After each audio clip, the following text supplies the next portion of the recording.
Salve sahabat Katoliku keren, sepak bola merupakan olahraga terpopuler di dunia. Ada begitu banyak pesepak bola di dunia ini, dan mereka yang terkenal di dunia merupakan para pesepak bola yang hampir seluruhnya merupakan orang Katolik.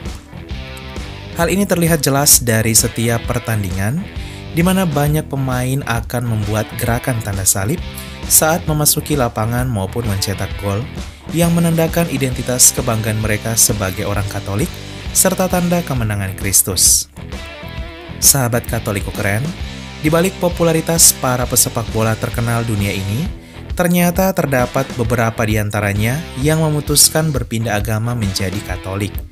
Dari sekian banyak yang ada, inilah para pesepak bola terkenal yang memutuskan mengikuti panggilannya berpindah menjadi Katolik. Siapa sajakah mereka? 1. Djibril Cissé, Islam ke Katolik.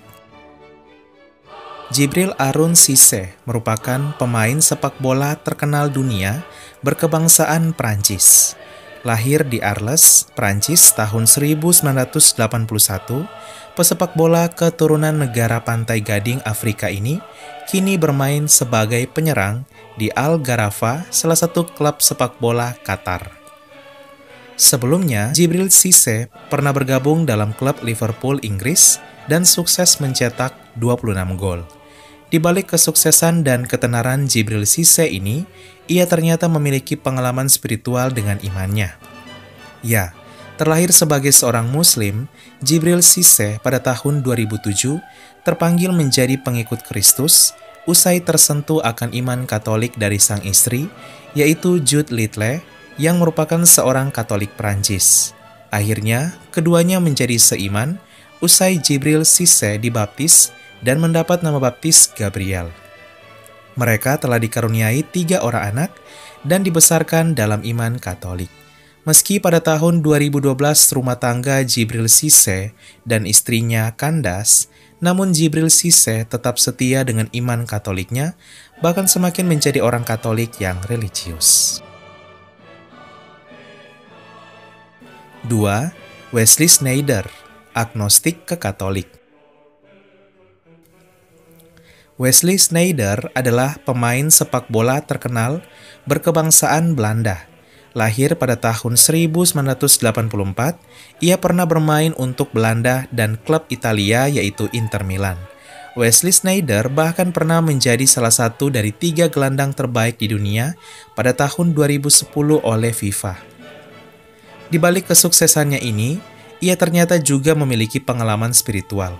Wesley awalnya hanya percaya pada Tuhan, namun tak memiliki agama atau yang disebut agnostik. Ia pun akhirnya memutuskan menjadi Katolik usai dibaptis di sebuah kapel Katolik di Milan, Italia, sebelum dirinya pergi ke Afrika Selatan mengikuti Piala Dunia 2010. Rahmat baptisan itu sungguh ia rasakan usai berhasil mencetak gol kemenangannya melawan Brasil di perempat final Piala Dunia 2010 di Afrika Selatan. Wesley Sneijder menceritakan bahwa dirinya memutuskan menjadi Katolik berawal dari sang kekasih. Ya, sang kekasih yaitu Yolande Cabau, artis Katolik keturunan Belanda Spanyol kala itu, memberikannya sebuah kalung rosario yang telah diberkati oleh imam. Kalung rosario itu sering dikenakan oleh Wesley Sneijder saat bertanding meski dirinya bukan Katolik. Hingga ketika melawan Jepang, dirinya berhasil mencetak kemenangan setelah berdoa sambil mengenakan kalung rosario. Tak hanya sampai di situ, Wesley Sneijder juga terinspirasi akan iman Katolik dari kaptennya yaitu Javier Zanetti, kapten Inter Milan asal Argentina yang juga adalah sahabatnya. Inilah yang menjadi titik balik Wesley Sneijder terpanggil menjadi Katolik. Setelah dibaptis dan seiman, Wesley dan Yolande akhirnya menerima sakramen perkawinan dalam gereja Katolik usai Piala Dunia selesai. Setelah menjadi Katolik, Wesley bertumbuh menjadi orang Katolik yang sangat taat. Hal ini terungkap ketika dirinya mengatakan bahwa selama di Afrika Selatan, dirinya rajin mengikuti misa dan menerima komuni bersama sang istri. Ia juga memakai kalung rosario dan berdoa Bapa Kami setiap hari. Wesley Sneijder mengatakan bahwa iman Katolik telah memberinya kekuatan baru dalam hidup. Ia merasa setelah menjadi Katolik, hidupnya jauh lebih mudah dan lebih bersyukur. Ia juga selalu mencari tempat untuk berdoa setiap sebelum akan bertanding. Kini, ia dan istrinya telah dikaruniai 2 orang anak.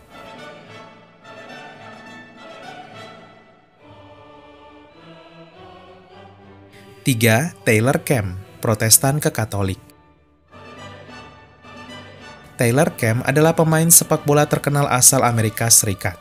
Lahir pada tahun 1990, ia pernah bermain dalam timnas U18 dan U20 Amerika Serikat tahun 2008. Taylor Camp juga pernah bermain di DC United, salah satu klub profesional dan terkenal di Amerika Serikat. Pada 2015, ia mengalami pengalaman spiritual. Taylor menceritakan bahwa dirinya merasakan kekosongan yang luar biasa yang membuatnya mengalami kesedihan yang mendalam, hingga ia merasakan panggilan Tuhan yang nyata dalam gereja Katolik melalui sakramen Ekaristi. Ia pun akhirnya memutuskan mengikuti katekumen, hingga akhirnya menjadi Katolik setelah melalui proses penerimaan. Usai menjadi Katolik, Taylor Camp bertumbuh menjadi orang Katolik yang sangat taat dan tidak lagi merasakan ketakutan yang berlebihan akan kegagalan, karena jiwa kemenangan selalu ia temukan dalam iman Katoliknya. Ia juga menjadi pemimpin studi Alkitab dan ibadah bagi rekan-rekan timnya di klub dan suka berbagi kesaksian imannya. Taylor mengatakan bahwa dirinya selalu berusaha melakukan berbagai hal yang berkenan kepada Tuhan dengan memberikan yang terbaik dalam karir dan pelayanannya. Pada 2017, Taylor Camp akhirnya melepas masa lajangnya.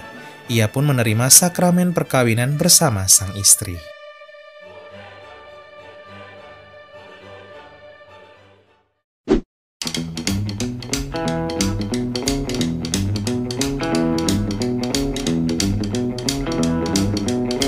Sahabat Katoliko keren, itulah kisah perjalanan para pesepak bola terkenal dunia yang memutuskan berpindah menjadi Katolik. Semoga kisah mereka menguatkan iman kita, serta menjadi inspirasi iman bagi kita untuk semakin bertumbuh dalam iman, harap, dan kasih. Welcome home, Katoliko keren, salve!